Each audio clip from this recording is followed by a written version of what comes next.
Hey guys, so it's Mother's Day around here today, and we're doing some afternoon baking on, like happens not just on Mother's Day, on most Sunday afternoons.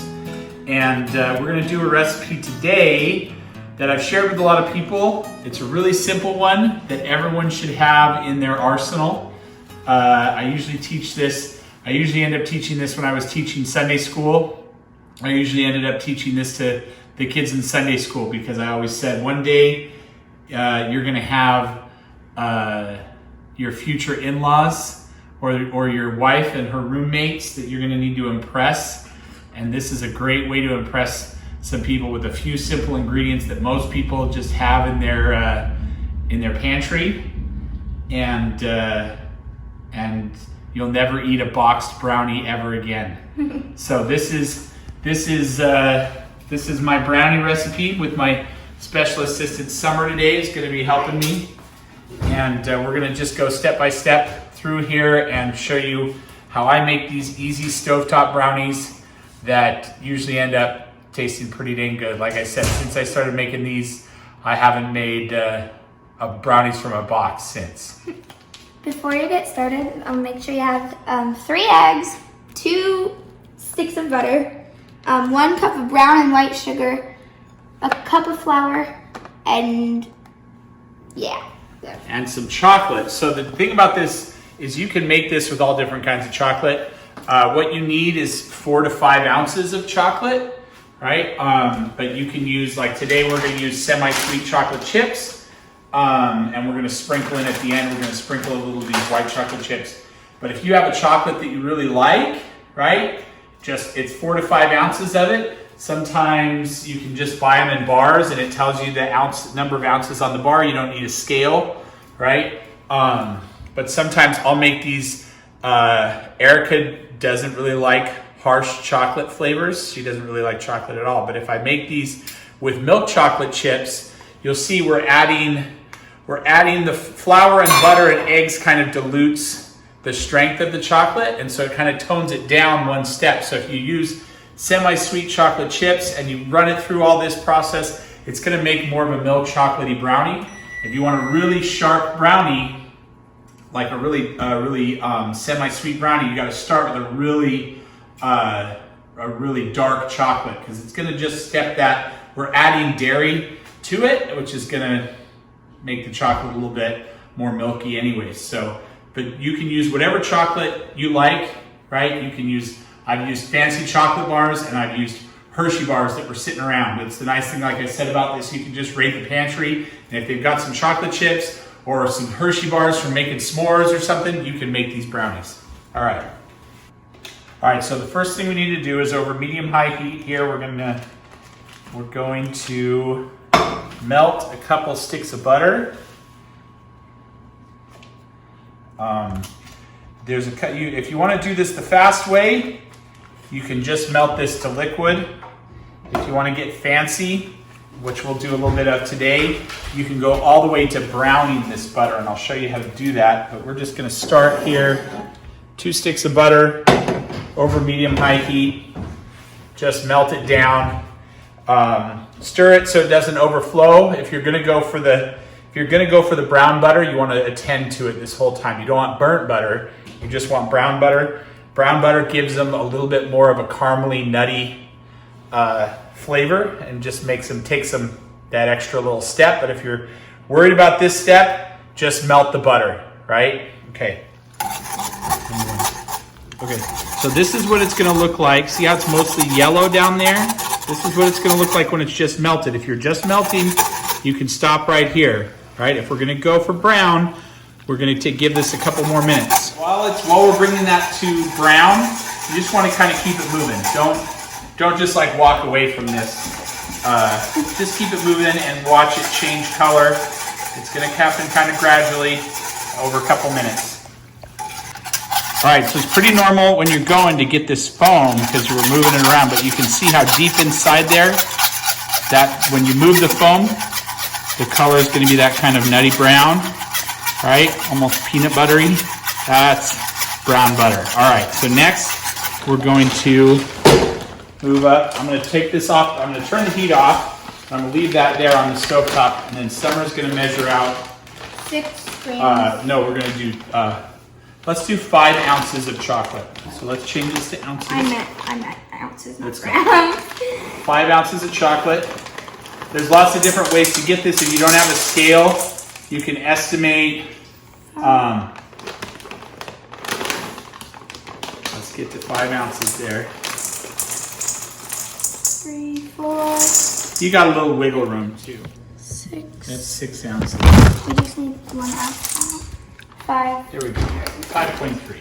You definitely don't want to go to 6. I've made these before when you do that. If you do that, you'll probably need to add some flour to make up for that. But the consistency doesn't really turn out right if you go all the way to 6. Ooh, look, come get a shot of this butter now. Now that we've taken the heat down and it's not as foamy, that's nice and brown. Okay. Now we're gonna just add these. This butter's warm enough right now that it'll start to melt. Now hold on, before you do this, Looks like caramel. we're gonna talk. I'm gonna put this over low heat now. And you have Once you do this, no walking away. The chocolate is really fickle, and this is like the only tricky really step in this whole thing. Once you put this chocolate in, there's no walking away from it until it's totally melted in and you take it off the heat. All right, so Summer, you go ahead and dump those in there for me. Like I said, that butter is still really hot, and the residual heat will be enough to start melting it, but we put the heat back on a little bit too, just to get this till it's totally smooth. And it's just gonna happen really fast here, you can see. If I walked away right now, there's a chance this could do what's called seizing, and you might as well just start over if that happens. All right, so now we have a nice smooth concoction here, right? All right, no lumps in there. All right, so now we're gonna add a cup of each kind of sugar. So this is usually when I'll switch to a rubber spatula from the whisk. And we're going to each add a cup of white sugar and brown sugar. And then a cup of brown sugar. Just going to stir that to integrate it. Just a little. I'm going to turn the heat should be off right now too. Add that, good. And we're just going to mix that till that just gets totally integrated into kind of a wet paste. It's kind of wet paste here. All right. And I will kind of stir it a little bit to kind of release some of the heat.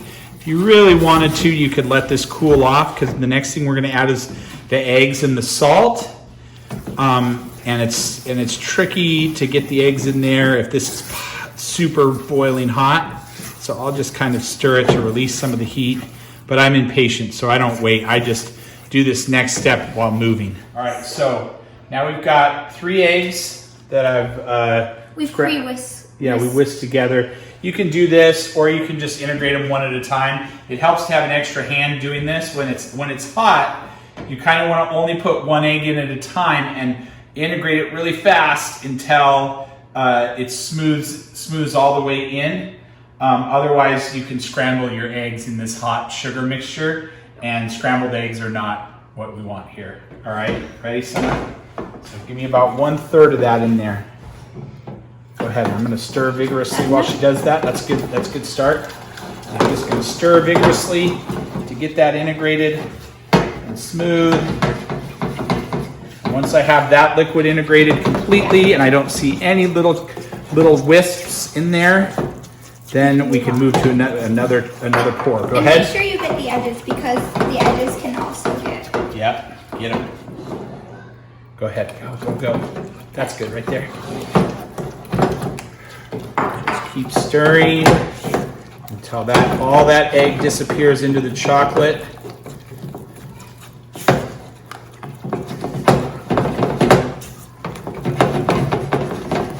There we go. That's looking good. All right, one more.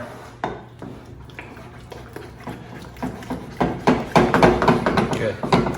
I'm gonna wash my hands now. Get all that egg mixed in there.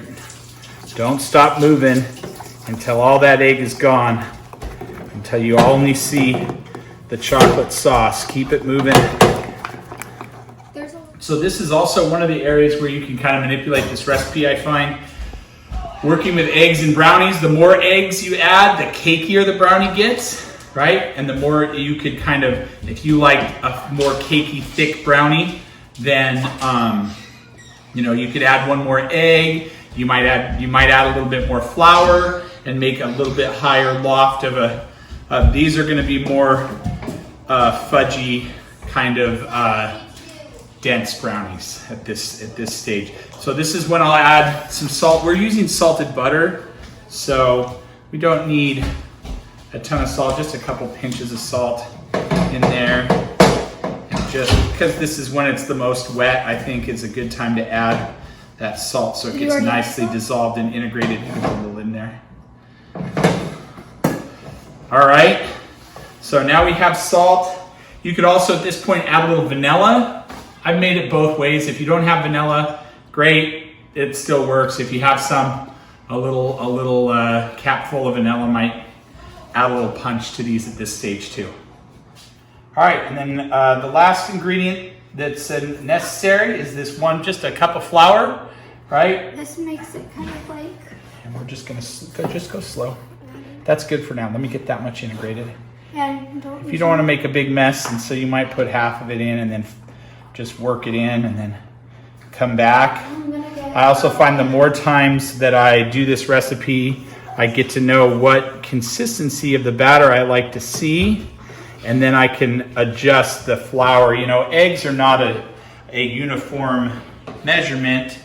Everybody talks about how baking is this exact science, but eggs are not all the same size and the same amount of liquid. And so also just taking some time to pay attention to what your batter looks like at different stages.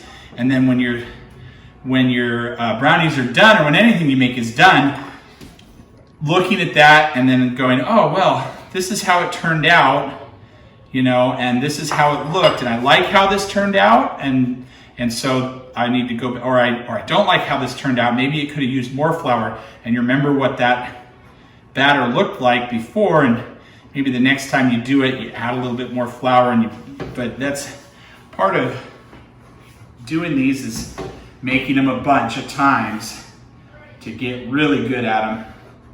And like I said, it's an easy enough recipe. You could probably remember this recipe in your mind after you do it a few times, because it's a cup of butter, it's a cup of white sugar, a cup of brown sugar, a cup of flour, right? Those are all 1 cup measurements, right?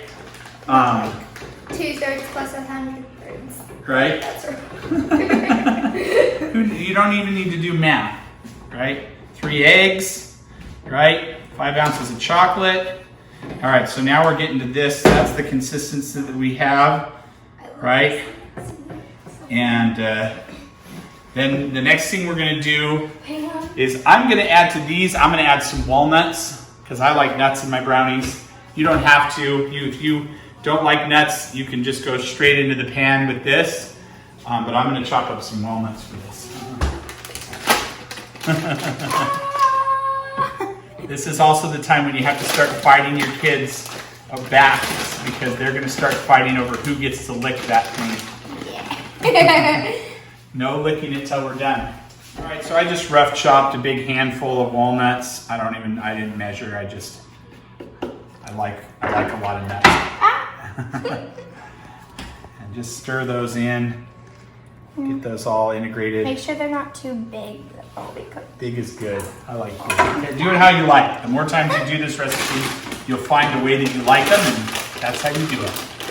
All right, so now we've got those walnuts integrated. We're going to get them into this pan.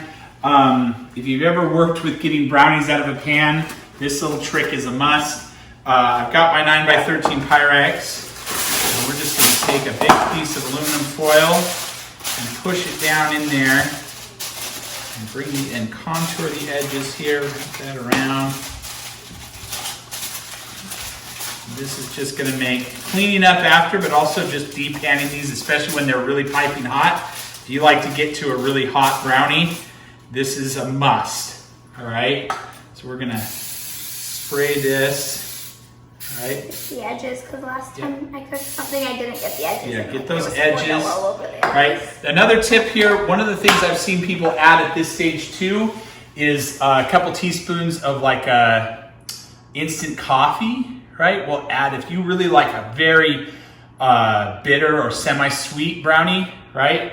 Then you could, I've seen people add a little bit of instant coffee at this stage or at one of the wetter stages, and that dissolves in there and gives you a little bit more of that sharpness that you want if you don't just want to, like I said, as all the stuff that we've added to this is going to take it down a step. And so if you like to bring that back up, this next step too is a place where if in the beginning you were thinking, oh, only 5 ounces of chocolate, that's not enough. This last step here is a place where you can pack a little bit more chocolate into these too. So we're just going to take this out. There's so much butter in this recipe that it comes right out of this pan, this pot really nicely, which will make your kids who want to lick the pan really sad, but there's plenty in there still. Just scrape that all out with the rubber spatula. Good. Just let that, give that a second to settle in there. I saw that. So, All right, so if you wanted to add some more chocolate, this is the last time before these go in the oven.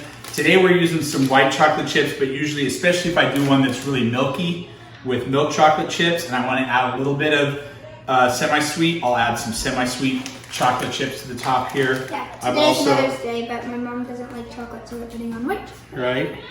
So we're just going to add some white chocolate chips to this for a little contrast. This is our very first time using white chocolate. This is going to go in a 350 oven. I usually set the timer for like 30 34 minutes and then come back and check on it. We'll see when this comes out. It's not an exact science. Every oven is different. Maybe every day is different. Maybe every batch is a little different. 34 minutes is a good place to start, but it can be 36, it can be 38. It's usually not less than 34, but you want to give them 34 minutes and then start watching them.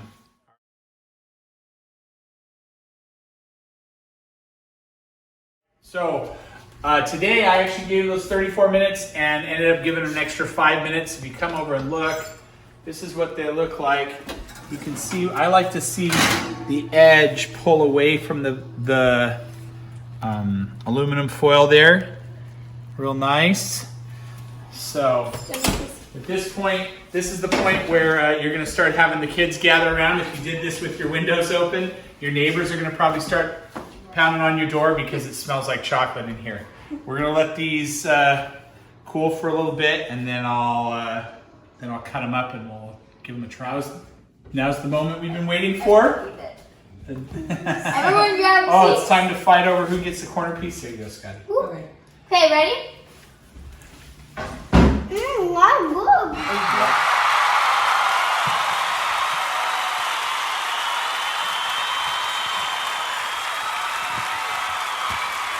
So one of the best things about making baked goods on a Sunday is sneaking them over to your neighbor's house, especially on Mother's Day, because we give them a little card too.